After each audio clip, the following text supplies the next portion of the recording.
What's up, YouTube? This is Rocky and I'm uploading this video. I'm very enthusiastic about this video. I'm very happy about this video because I'm experiencing weight loss success. And success in the form of feeling better.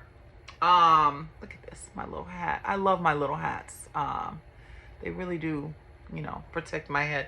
But success in the ways of feeling better, the success in the ways of feeling lighter, the success in feeling that every little measure that I'm taking to improve the way I eat, to make better choices, and basically developing my own exercise routine. I realized, this is crazy. I'm a little cold, so you guys are going to see my duvet come into play. I realized that I could not, that I didn't want to, I didn't want to follow other people's exercise routines. I decided that I wanted to create one for myself based on some of the moves and exercise routines that I loved when I was younger. Most of my routine now is basically consists of me, repeating certain moves and then moving on to another move and repeating it. But I'm experiencing some results. This is my cat. This is Forge. He's going to join us in this video because he watches me a lot while I am creating my own exercise routines or when I exercise. And one of the benefits of me doing that is that I have been able to work out longer. When I first started out, I could basically do 5 to 7 minutes. And that was while sitting on my bed. And then I started from my chair. And then when I started incorporating my chair, I moved up to like 10 or 15 minutes now. To 10 or 15 minutes. And now I'm basically standing on my own and doing movements. Not very dynamic movements, not large movements, but doing those short movements that help sculpt and strengthen and reinforce the smaller muscles. Here's the thing about exercise that a lot of people don't know about. The minute we exercise, we go in for the large muscle groups, right? Not paying attention to those small connections, like right here in our arms, at our elbows and things like that. Those small pieces of connective tissue that kind of hold the whole machine together. They're small, but they do big jobs. And we go in and we target the larger muscles, the biceps, the triceps, the quads, and things like that. And the biggest drawback is that those muscles get sore faster. So therefore you become more fatigued faster, you get sore faster, and you give up.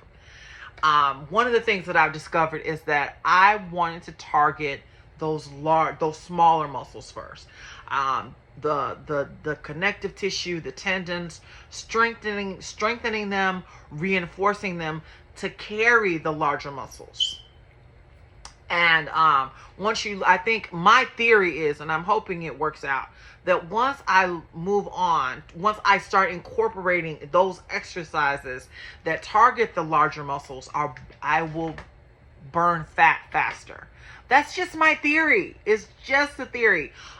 There are a lot of exercises like Pilates and yoga that target breathing, and they target specifically the small connective tissues, because they realize that they're latched on to the larger muscles, and and they help pull and they help sculpt, but they don't the understanding is that they make the muscles look elongated. My issue is that I'm heavier, I'm overweight, and I don't want to put unnecessary strain on those smaller tendons and risk injury that would impair me, that would affect the larger muscles, affect movement and comfort and recovery and things like that. I'm having a great deal of success by targeting the small connective tissue. It's strengthening. My knees feel amazing. My knees used to feel awful, but now they feel amazing.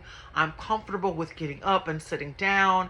And this week, I basically started doing squats. And squats, as we know, target the quadriceps and the what are the thighs in the back of your legs called? I'm trying to remember. Quads, triceps, biceps, glutes.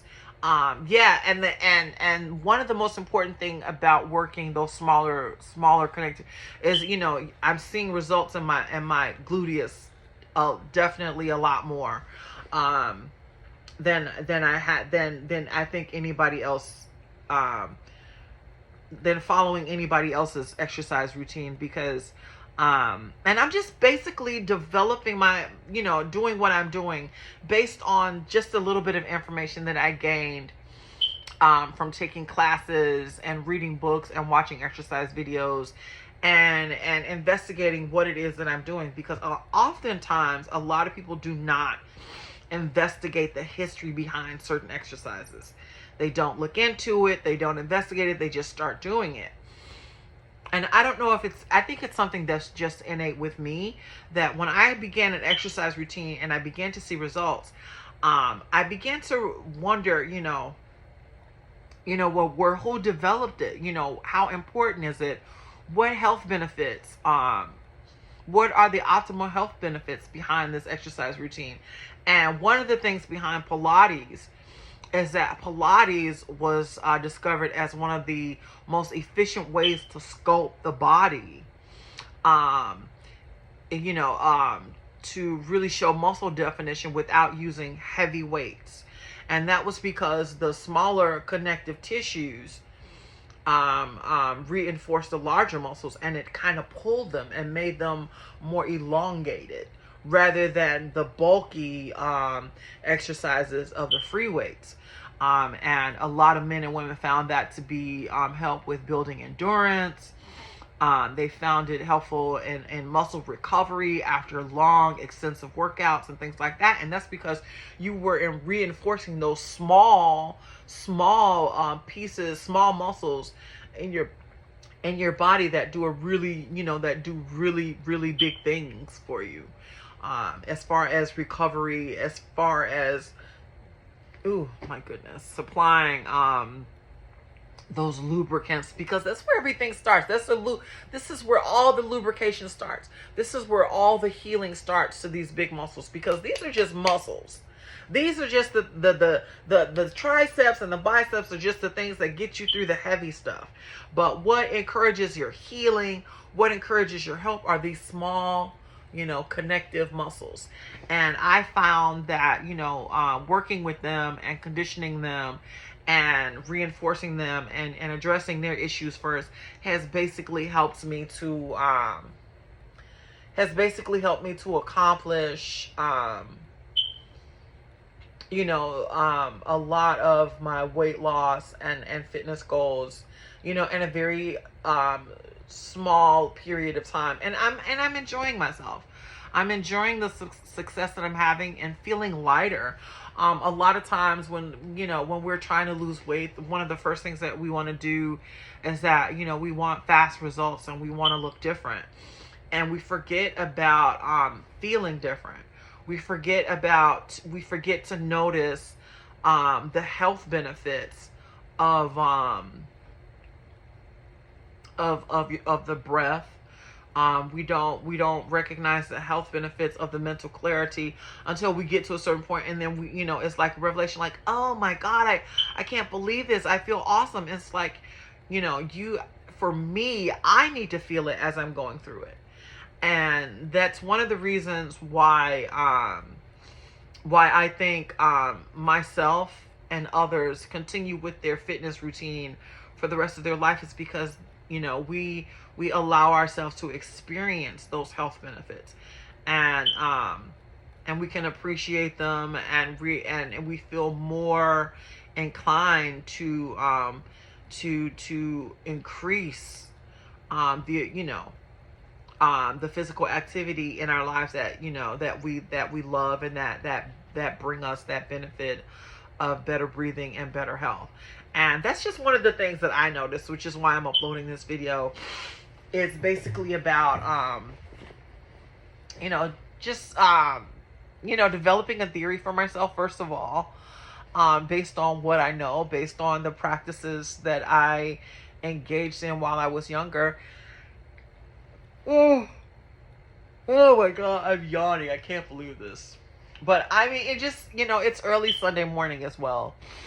It's early Sunday morning, October 29th, and I'm, just waking up and after and sleeping better. Well, I mean, we all know that, that, the quality, sleeping better is definitely a part of one of the benefits of incorporating an exercise routine. But I'm talking about also because I've been eating better. I've been incorporating a lot more grains into my diet, a lot more fruits, a lot more herbs, garlic, ginger, carrots, things like that. Like I said, a lot of times, carrots for me were for special occasions. They were for Thanksgiving. They were for Christmas. They were not something that I ate every day. Eating things like peas, was not something that I ate every day. It was basically something for special holidays. Corn was something that I ate every day, which is why I don't buy it like I should. And it's just so funny how the mind works. Because I'm trying to incorporate those foods during the holidays that are so protein packed and so packed with fiber and amino acids that that I forget about those things that I eat, that we did eat every day, that gave us those health benefits, like corn and potatoes and things like that. And I mean, I just happen to, and I love it. I love being able to kind of piece together a nutritional routine for myself, and an exercise routine for myself that is going to, improve my life, improve my health, and things like that. One of the things that I do want to do is I want to go to the doctor to make sure that what I'm feeling is healthy and not a sense of euphoria before you experience a major health issue. Because that's one of the things that I learned in psychology, is that sometimes before we experience a major injury or something like that, or something is lurking in our bodies, that there is a feeling of euphoria that we're motivated to push ourselves. And that's one of the things that I want to do, is I want to go see a health professional just to make sure that I'm okay, get my heart checked, get my blood checked, cholesterol and things like that are very important to me, because those are the type of chronic things that kind of sneak up on you, and before you know it, boom, you're in a lot of trouble. So, it's just some of the stuff that I realized, and that I learned about in in my undergraduate studies, and just by reading. Once I started learning about psychology and how the human body has so many ways of notifying you of what's wrong and what's right and what's pleasurable, and what's wrong and what's uncomfortable, and then connecting that to your overall spirit, which is considered holistic health, which is still a sketchy area for some people. But I think it's also a choice on whether you want to incorporate your body with your spirit. I think it's beneficial. Anything supernatural, and I'm saying this, and I'm saying it boldly. Anything that you can incorporate into your life supernaturally is a blessing. It can only add to your experience. I am a huge advocate for it, because it works for me. It works for me. It works for me to think about what is intangible, and to think about the fruits of what is intangible. And where do we find those last moments of inspiration that keep us motivated, that keep us going? And yes, it is because your body has built up this biochemical mechanism, and that's also a beautiful thing. I'm saying a mouthful. I'm saying a mouthful. And most of this is based on things that I'm theorizing about. Yes, indeed. This is all, and I should write it down. And I know that somebody's probably gonna leave a comment that I'm seeming like a hack, but in my undergraduate studies, I learned about psychology, and I learned about because I suffer from depression. I learned about um, the chemical makeup, like what happens to you when your mind or your body, or when you plunge into a state of depression, when you lose serotonin, and then you release dopamines when you're in pain and things like that. And I just have developed the theory for myself that incorporates the spiritual as well as the physical. And I think that all of this kind of works works with it works with each other. It all works, and it all works to keep us healthy and happy and things like that. So that's just one of the things that I noticed. And for me, as somebody who suffered from depression, and depression kind of hit me hard because I was always an outgoing person. I was always a person who was filled with optimism. But when I could not bring myself out of a state of depression, when I cannot find a means or a ways to love myself despite everything that I had accomplished, despite so many things that I had overcome, I knew that there was something wrong. I knew that there was something wrong that I had to confront in my life. I knew that there was something wrong that I had to take out of my life. And sometimes those things that we're confronting, they're immovable, or they seem immovable. But truly they're in here. It's when you set up a standard for yourself where you say, I will no longer tolerate this. But one thing that our spirit becomes accustomed to, it becomes accustomed to certain feelings and certain situations, and we kind of sometimes tell ourselves negative things like, okay, there's just no way I'm going to be rid of this. There's no way I'm going to heal from this, because a lot of these situations are very embarrassing and they're very wounding, especially when we know that is what the natural intention is to hurt you, is to wound you, is to incapacitate you. And if your body is not suffering, if your spirit is not suffering, then it's not going to allow it. It's just, and if you have something within you, what is considered faith, then I think that you have to take a proactive stance on whether you will continue to allow yourself to be victimized or not. And I'm not talking about serious situations where you've been brutalized in some way. I'm talking about spiritually. I'm talking about holistically. I'm talking about those things that are going on in our lives that are inexplicable, that cause us to have behavioral issues that we, feel that we're not in control with.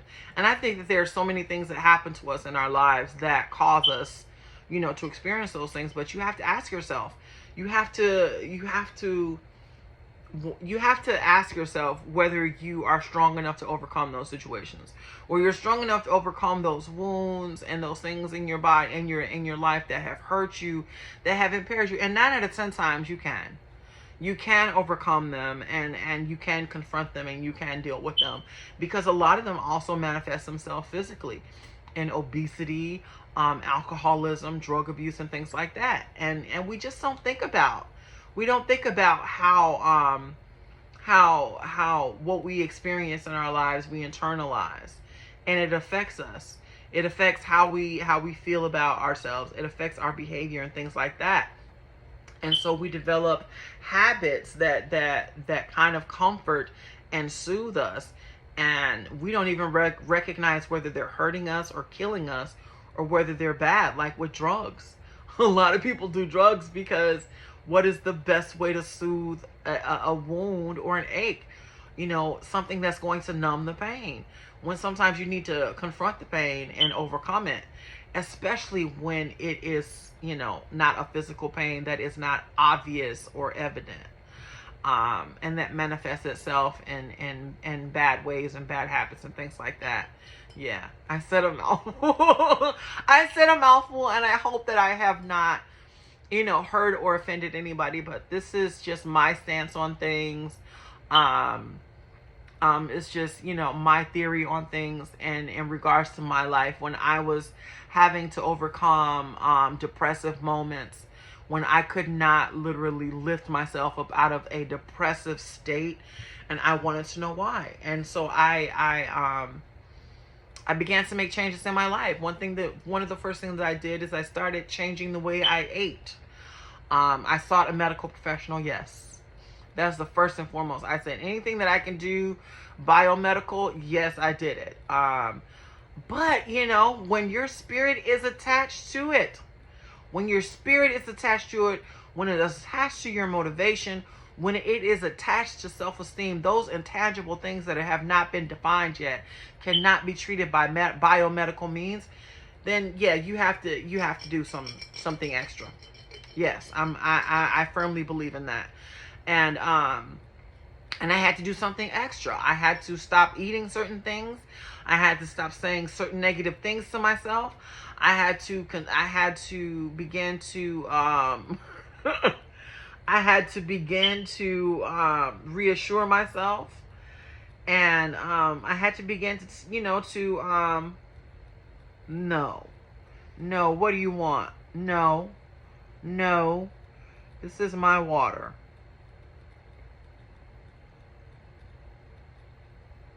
My cat, I don't know what he's doing. He's being so sad right now. No. But yeah, I mean, those are those things in your life that you have to confront, and you have to say to yourself, this is what I will and will not tolerate, and I want to do something. And you have to want help, and that type of motivation comes from a place that I think that we all have within us. And it came from a place within me because I wasn't ready to give up on myself. I wasn't ready to give up on myself. I wasn't ready to give up on life. I was not ready to relinquish my life. I just was not. And I found a way to improve on my situation, and I did it by eating better. I did it by getting rid of negative habits, and I did it by setting standards for myself. I did it by setting standards for myself and setting limits for myself, and understanding what all that truly means. And but yeah, this is why I uploaded the video. And basically, it takes 30 days to break a bad habit, but it also takes 30 days to learn a new, more positive, for more productive behavior. I got to address my cat before he gets out of hand. But like and subscribe if you like the information that is in my channel. And turn on the bell notification. I do like maybe 2 or 3 videos a week. It all depends on who's watching. But yes, break a bad habit, learn a new behavior. Peace.